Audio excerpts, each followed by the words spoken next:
Good morning student, this is your 11th class chemistry and we were doing our lesson number 5 states of matter.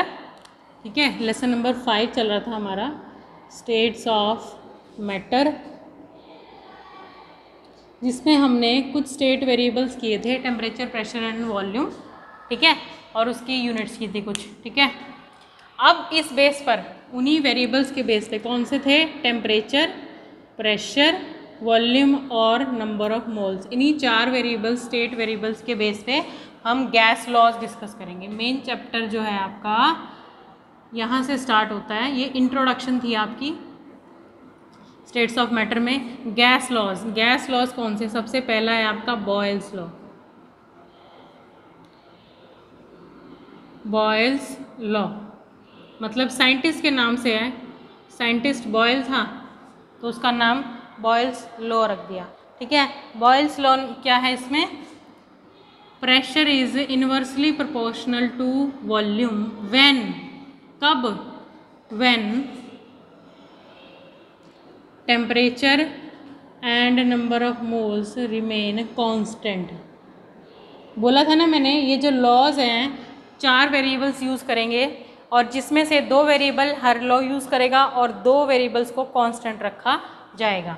चार variables में से दो variables को constant रखा जाएगा और दो वेरिएबल्स को यूज़ करके हर लॉ अपना एक्सप्लेनेशन दे रहा है. ये हम डिटेल में करेंगे. ठीक है, चार्ल्स लॉ. चार्ल्स लॉ जो है, चार्ल्स लॉ ने क्या बोला कि वॉल्यूम, उसने क्या लिया, इसने प्रेशर और वॉल्यूम लिया और उसने क्या लिया, volume and temperature. Volume is directly proportional to temperature. Volume is directly proportional to temperature when, क्या कांस्टेंट रखना है, जो चीज़ें बची उनको कांस्टेंट कर दो. Pressure and number of moles are constant. Pressure and number of moles are constant. ठीक है, बॉयल्स लॉ, चार्ल्स लॉ हो गया. उसके बाद थर्ड आता है गे लुसैक लॉ आपका. गे लुसैक लॉ. अब क्या बचा, वॉल्यूम यूज़ हो गया, वॉल्यूम तो दोनों में यूज़ हुआ है. प्रेशर यूज़ हो गया, टेम्परेचर यूज़ हो गया. ठीक है, और अब क्या यूज़ होगा आपका, प्रेशर एंड टेम्परेचर. ठीक है, अब इन दोनों को ले लेंगे. Pressure is directly proportional to temperature, ये गे लुसैक ने बोला था. व्हेन, कब, कौन सी दो टर्म बची हैं, volume and number of moles are constant. Volume and number of moles are constant. ठीक है, दो टर्म आपका जो साइंटिस्ट है यूज़ कर रहा है गैस लॉ को डिस्क्राइब करने के लिए, बाकी दो टर्म क्या हैं, कांस्टेंट हो जाती हैं. ठीक है, pressure is directly proportional to temperature, Gay Lussac ने बोला था. उसके बाद नेक्स्ट आता है आपका एवोगैड्रो लॉ. Avogadro law. अब जो नंबर ऑफ मोल्स है वो तो बेचारा अकेला रह गया ना, उसको तो कोई अपने लॉ में यूज़ ही नहीं कर रहा. एवोगैड्रो लॉ, एवोगैड्रो ने बोला हम यूज़ करेंगे उसको. Volume is directly proportional to number of moles. Volume is directly proportional to number of moles when, कब, कब क्या होता है, कब होता है, जब pressure and temperature are constant. ठीक है, देखिए सबसे पहले बॉयल्स लॉ ने क्या किया, pressure is inversely proportional to volume. Inversely मतलब ये बढ़ेगा तो ये घटेगा, यही होता है इनवर्सली का मतलब. इनवर्सली प्रोपोर्शनल टू वॉल्यूम कब, जब टेम्परेचर और नंबर ऑफ मोल्स कांस्टेंट होते हैं. उसके बाद चार्ल्स लॉ. चार्ल्स ने क्या बोला, volume is directly proportional to temperature. Volume बढ़ेगा, टेम्परेचर बढ़ेगा. ठीक है, when pressure and number of moles is constant. उसके बाद नेक्स्ट है गे लुसैक law.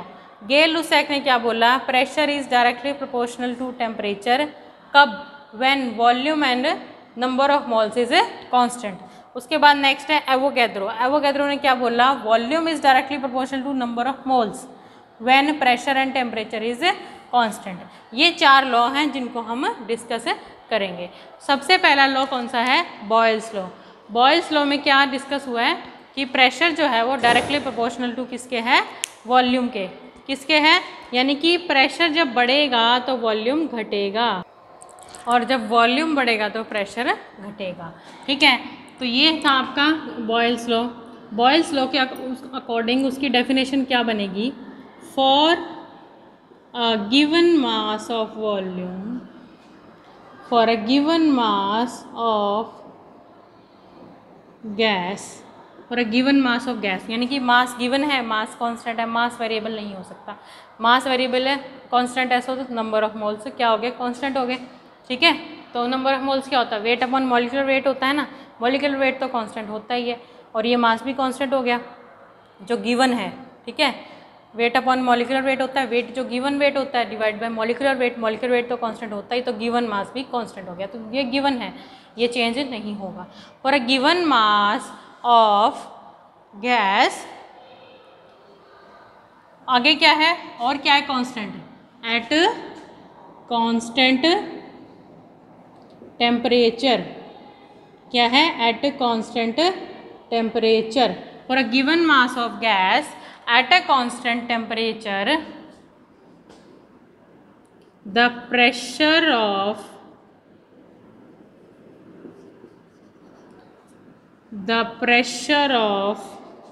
gas will be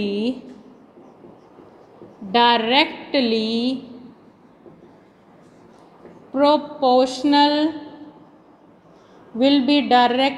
proportional to volume, और सॉरी डायरेक्टली नहीं, inversely proportional to volume of the gas.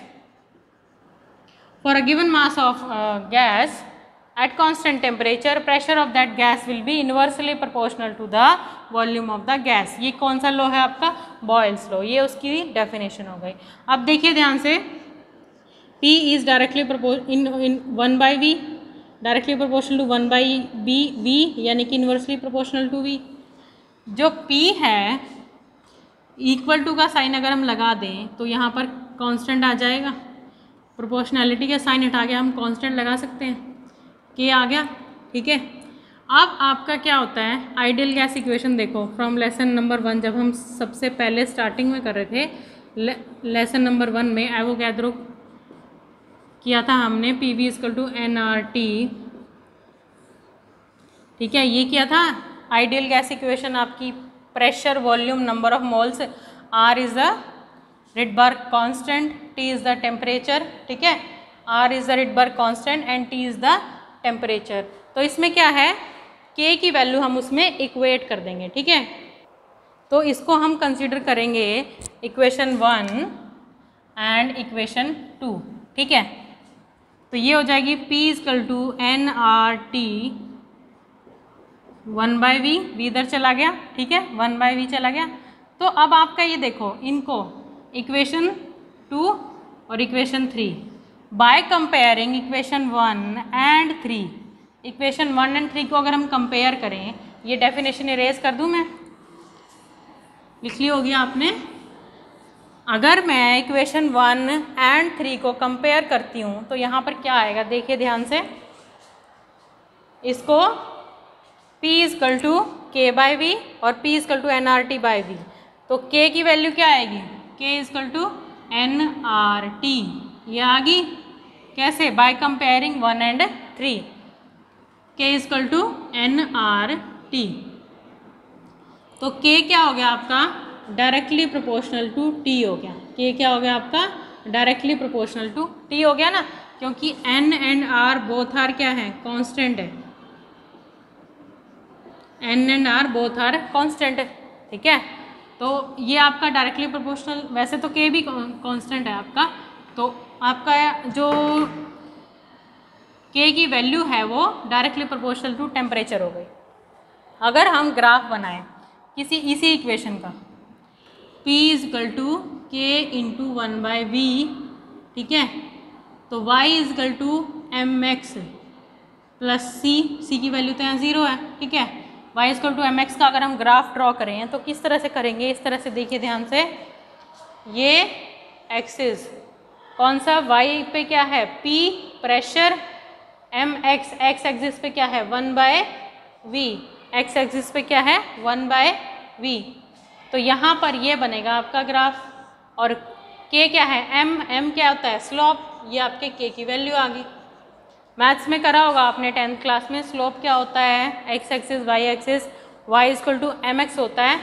इसको y ये इक्वेशन होती है ग्राफ बनाने के लिए, जो मेडिकल के स्टूडेंट है जिन्हें नहीं भी पता, y इक्वल टू mx ये इक्वेशन होती है आपके ग्राफ ड्रॉ करने के लिए। ये y एक्सिस कंसिडर करते हैं हम वर्टिकल, और हॉरिजॉन्टल ये आपका 1/vx, ठीक है। ये x, ये y और ये स्लोप m बोलते हैं इसको, ठीक है। तो ये m की वैल्यू क्या आ गई k स्लोप है आपका।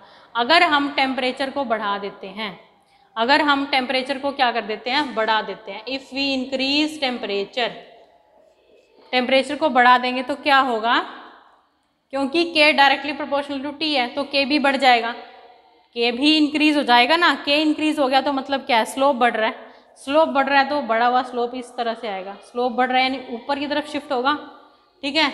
तो ये k2 आ गया, k1 आ गया। ये टेम्परेचर 2 के लिए था, ये टेम्परेचर 1 के लिए था। तो यहाँ पे कौन सा टेम्परेचर ज़्यादा है, T2 is greater than T1, ठीक है। और जैसे अगर स्लोप बढ़ता चला गया, यहाँ पर T3 आ गया, तो T3, T2 और T1 इस तरह से टेम्परेचर बढ़ेंगे ये, ठीक है। तो T3 सबसे ज़्यादा होगा, फिर T2 और फिर T1 according to Boyle's law.